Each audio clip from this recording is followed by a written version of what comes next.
Student, स्वागत है आपका पीसीएम स्टार क्लासेज में। आज के वीडियो में हम आपको वुड्ज अभिक्रिया के बारे में समझाएंगे।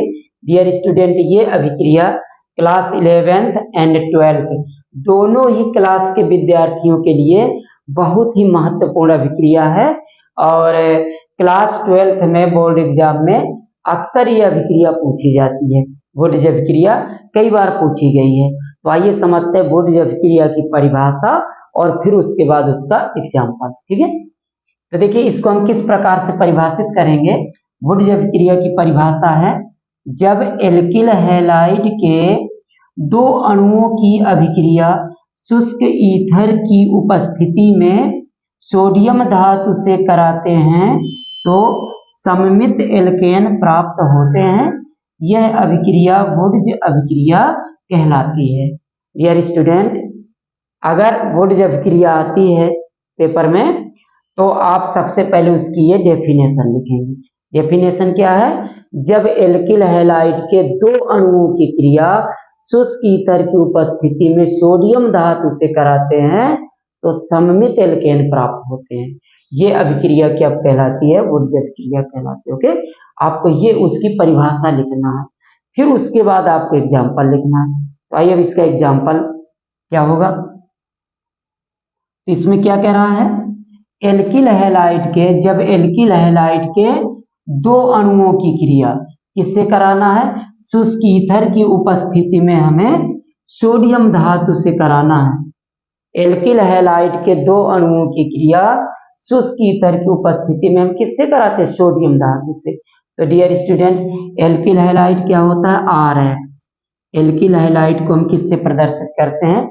RX से। इसमें R क्या होता है?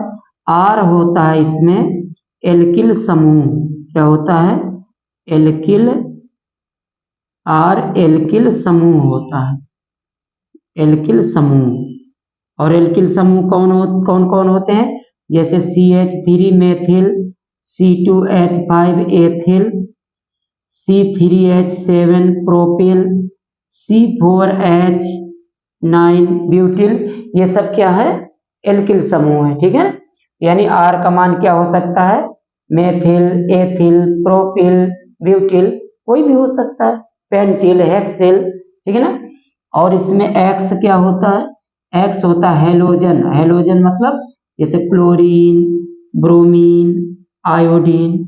ठीक, तो जो एल्किल समूह होता है, एल्किल हैलाइड होता है, उसको हम किससे प्रदर्शित करते हैं? RX से।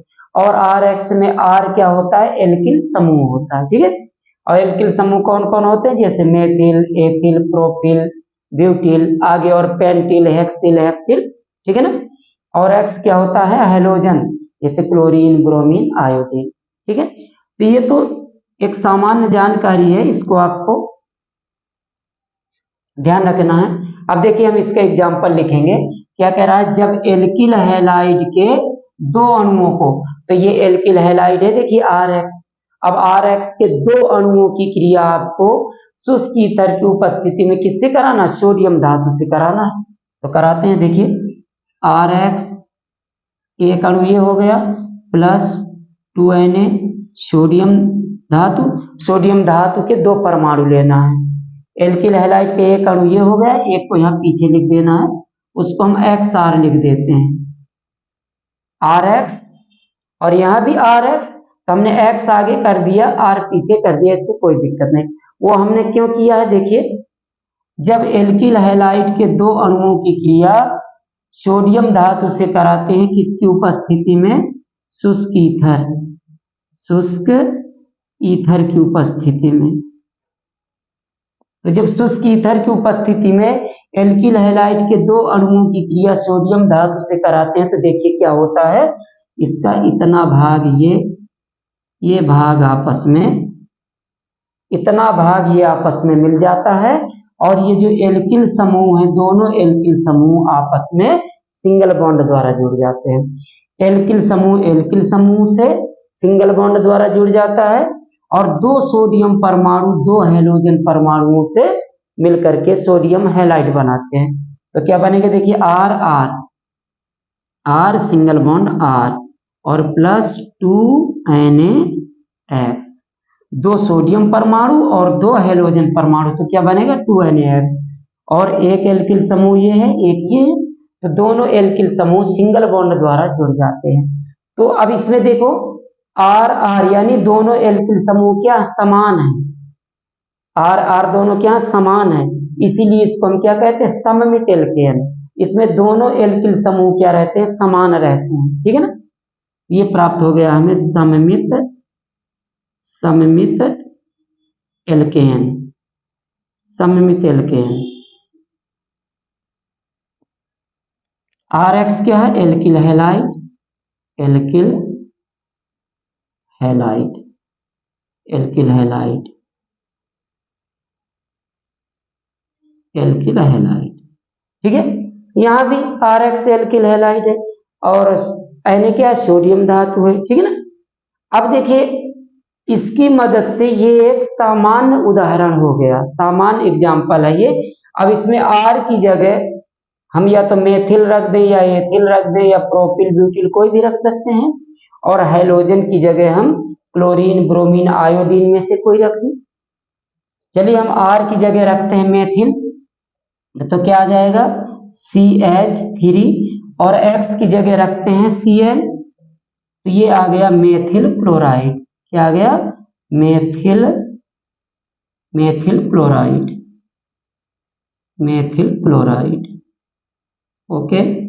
Methyl chloride plus 2Na plus. अब चूंकि इस अभिक्रिया द्वारा सममित एल्केन प्राप्त होते हैं, तो जो यहाँ पर RX का मान लेंगे वही यहाँ पर लेना, अलग अलग नहीं लेना। यहाँ देखिए हमने R का मान क्या लिया CH3 लिया है, मेथिल लिया है, तो आपको यहाँ भी लेना पड़ेगा। हाइड्रोजन का मान हमने क्लोरीन लिया है इधर, तो यहाँ पर भी लेना पड़ेगा, ठीक है ना। तभी सममित एल्केन प्राप्त होगा, नहीं सममित एल्केन नहीं प्राप्त होगा। तो डियर स्टूडेंट X की जगह यहाँ क्या आ जाएगा Cl और R की जगह CH3, इस प्रकार से। तो ये भी क्या मेथिल क्लोराइड, ये भी मेथिल क्लोराइड है, ये भी मेथिल क्लोराइड है। अब देखिए इस प्रकार से ये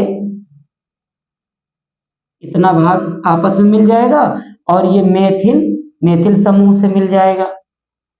यहाँ डाल देंगे शुष्क ईथर, ड्राई ईथर, शुष्क ईथर, तो क्या बन जाएगा CH3 सिंगल बॉन्ड CH3 और plus 2NaCl, 2NaCl sodium chloride और CH3 सिंगल बॉन्ड CH3, इसको आप ऐसा भी लिख सकते हैं C2H6, यानी क्या प्राप्त हुआ एथेन प्राप्त हो गया, एथेन। तो डियर स्टूडेंट ये है वुड्स अभिक्रिया। आप और एग्जाम्पल बना सकते हैं, अगर और बनाना तो आप यहाँ पर R की जगह क्या ले सकते हैं, R की जगह एथिल ले सकते हैं, तो क्या आ जाएगा C2H5, और X की जगह अगर आप I लेना चाहें तो I ले लीजिए इस तरह से, ये क्या बन जाएगा एथिल आयोडाइड, ठीक है, और प्लस 2Na प्लस I को आगे कर देंगे और C2H5 शुष्क ईथर,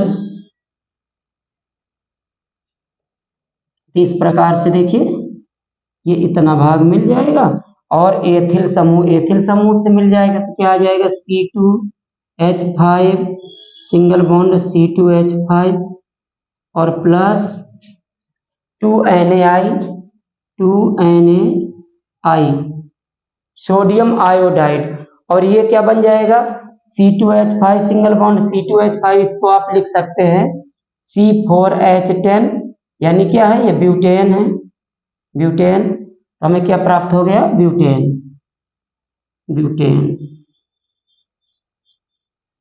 तो इस प्रकार डियर स्टूडेंट आप एग्जाम्पल लिख सकते हैं।